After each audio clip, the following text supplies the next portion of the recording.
Good evening class. I hope सभी लोग, आशा करता हूँ कि अच्छे होंगे और बेहतर होंगे। आज मैंने आपको अलंकार की क्लास में पढ़ाया है। अलंकार की क्लास में अभी उपमा अलंकार पढ़ाया है और आज हम आपको रूपक अलंकार पढ़ाएंगे। कौन सा अलंकार? रूपक अलंकार। रूपक अलंकार क्या होता है? जब उपमेय में उपमान का भेद रहित आरोप होता है। कैसा होता है? भेद रहित आरोप होता है, तो हमारा वहां पे क्या हो जाएगा? रूपक अलंकार होता है।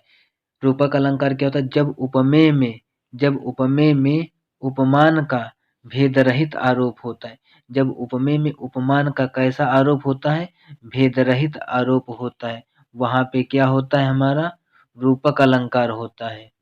वहां पे हमारा क्या होता है? रूपक। जब उपमेय में उपमान का कैसा हो? भेद रहित आरोप होता है। समझ लेते हैं। जब उपमेय में उपमान का भेद रहित हो, भेद रहित होता है। कैसा होता है? भेद रहित। किसका? उपमेय और उपमान।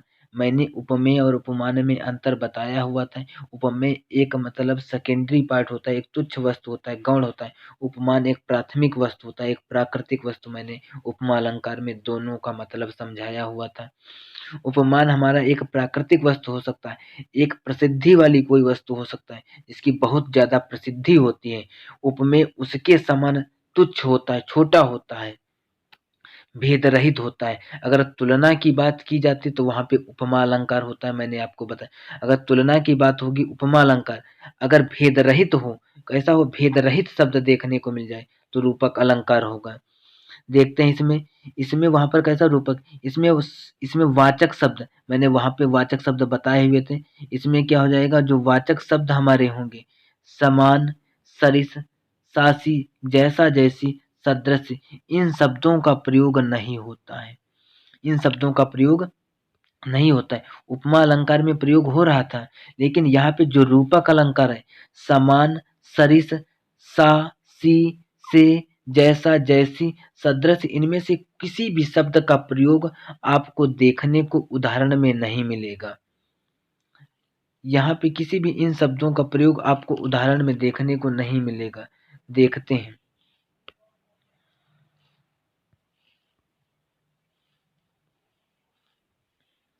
इन समान सदृश वाचक शब्दों का किसी का प्रयोग उदाहरण में देखने को नहीं मिलेगा। समान नहीं होगा, ना ही सरिस होगा, ना ही सदृश होगा, ना ही जैसा, जैसी, कोई भी शब्द नहीं होंगे। उदाहरण को देखते हैं। माया मैं तो चंद्र खिलौना ले हूं। देखो, इनमें कहीं पर आपको वाचक शब्द देखने को नहीं मिल रहा है। वाचक शब्द कौन से होते हैं? मैंने बताया, समान, सदृश, जैसा, जैसी। इसी प्रकार के सदृश से कोई भी शब्द देखो कहीं उदाहरण में लिखा हुआ है? नहीं लिखा हुआ है। ओके बेटा। अब यहाँ पे आपको उदाहरणों में एक चीज देखने को मिल जाएगी, जो ये बीच में लाइन आपको दिख रही है छोटी, और यहाँ पर भी। इनको कहते हैं योजक चिन्ह। कौन सा कहते हैं? योजक चिन्ह। जो रूपक अलंकार होता है उसमें योजक चिन्ह आपको देखने को मिल जाएगा। उपमेय और उपमान के बीच में योजक चिन्ह मिल जाएगा। रूपक अलंकार की खास पहचान ये भी होती है कि योजक चिन्ह मिल जाए। किसके? उपमेय और उपमान। उपमान क्या होता है? मैंने एक बताया था, एक प्राकृतिक वस्तु होगा या एक प्रसिद्धि वाली कोई वस्तु हो सकती है। उपमेय उसके समान में तुच्छ होगा, छोटा होगा। देखो, माया मैं तो चंद्र खिलौना ले हूं। माया मैं तो चंद्र खिलौना ले हूं। मतलब आप जो खिलौना, खिलौना क्या चंद्रमा है? ऐसा तो नहीं। चंद्रमा एक प्राकृतिक वस्तु, एक बड़ी वस्तु है। कह रहा है कि चंद्रमा, चंद्रमा रूपी मैं खिलौना लूं। क्या कोई खिलौना है? चंद्रमा एक खिलौना नहीं, एक प्राकृतिक प्राकृतिक चीज है जो एक बहुत बड़ा है। माया मैं तो चंद्र खिलौना ले हूं, मतलब चंद्रमा रूपी जो खिलौने कह रहा है यहाँ पे, ले हूं। ऐसा नहीं ले सकते क्योंकि चंद्रमा एक प्राकृतिक वस्तु है। तो ये समझ में आया बेटा। दूसरा हमारा उदाहरण लिखा है, चरण कमल बंदव हरिराय। चरण कमल बंदव हरिराय। यहाँ पे बताएगा चरण कमल बंदव हरिराय। पहले समझ लेते हैं।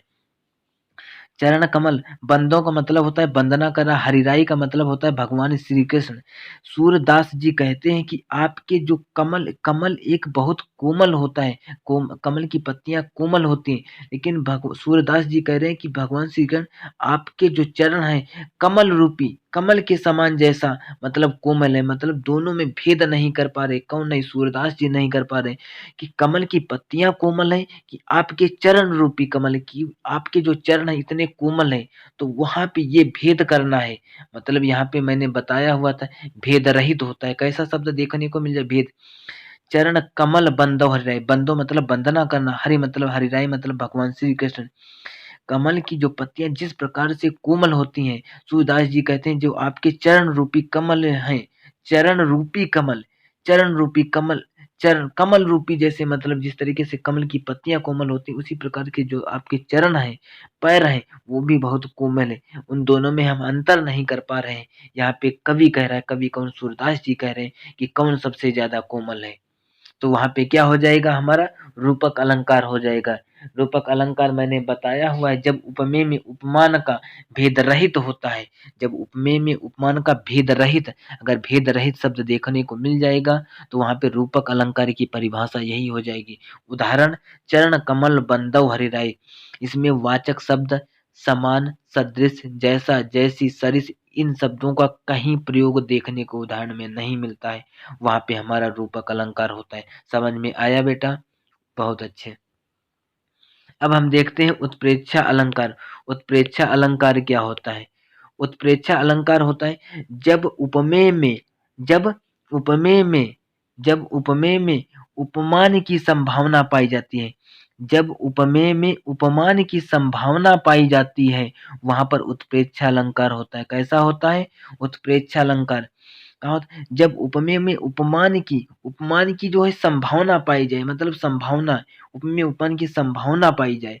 संभावना अगर होगा तो उत्प्रेक्षा अलंकार, भेद रहित आरोप होगा तो रूपक, तुलना की जाए तो उपमा, तुलना उपमा, संभावना उत्प्रेक्षा, अगर भेद रहित हो, भेद रहित रूपक, भेद रहित रूपक, तुलना की जाए उपमा, संभावना उत्प्रेक्षा अलंकार। जब उपमेय में उपमान की संभावना पाई जाती है वहां पे उत्प्रेक्षा अलंकार होता है। कैसा अलंकार होगा? उत्प्रेक्षा। उत्प्रेक्षा जो अलंकार बेटा देखो ये लिखा हुआ, ये हमारा शुद्ध शब्द है। अलंकार इस प्रकार से लिखा जाता है वो हमारा शुद्ध शब्द होता है। ध्यान से देख लिया बेटा, इस तरीके से लिखा जाएगा ये शुद्ध होता है, वो हमारा अशुद्ध होता है, लेकिन हम लोग उस वैसे हिंदी में लिखते हैं, लेकिन ये हमारा शुद्ध शब्द है।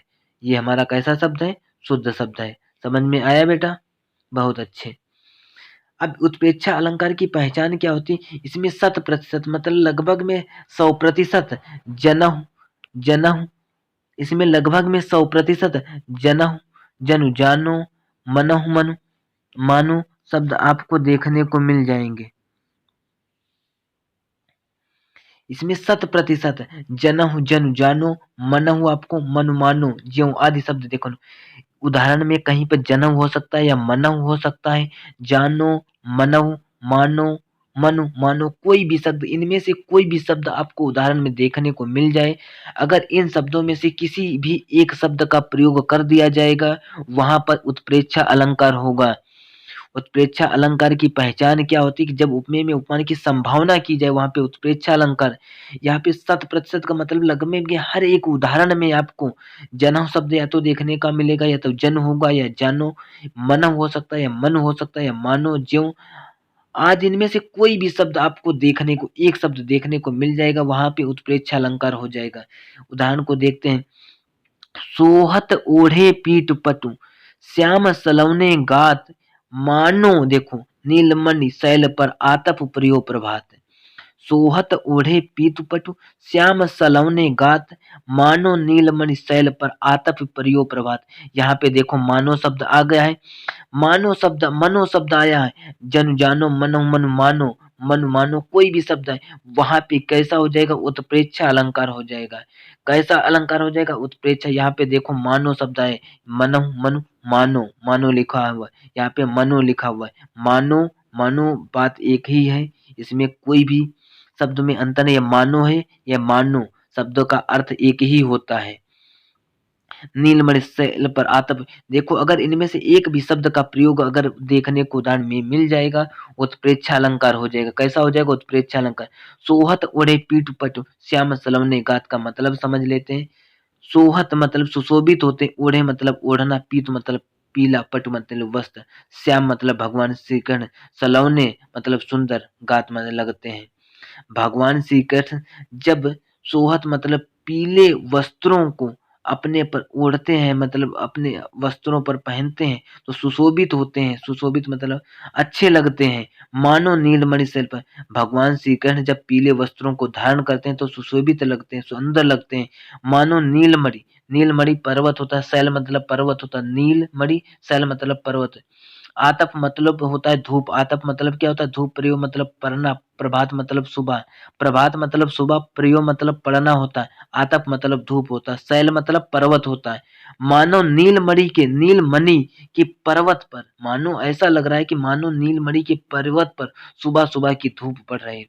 उदाहरण में बताएगा, जब भगवान श्री कृष्ण पीले वस्त्रों को धारण करते हैं, मानो ऐसा लग रहा है, ऐसा मानो ऐसा प्रतीत हो रहा है कि नीलमणि के पर्वत पर सुबह सुबह की धूप पड़ रही है। समझ में आया बच्चों? आई होप, मुझे उम्मीद है आप सभी को समझ में आया होगा। तो आज हमने आपको रूपक और उत्प्रेक्षा अलंकार पढ़ाया हुआ है। सभी को मैंने पहली क्लास में उपमा अलंकार पढ़ाया था। नेक्स्ट इस वाली क्लास में मैंने आपको रूपक और उत्प्रेक्षा अलंकार पढ़ाया। आप सभी को समझ में जरूर आया होगा। थैंक यू बेटा। आज की क्लास हमारी यहीं पे समाप्त होती है।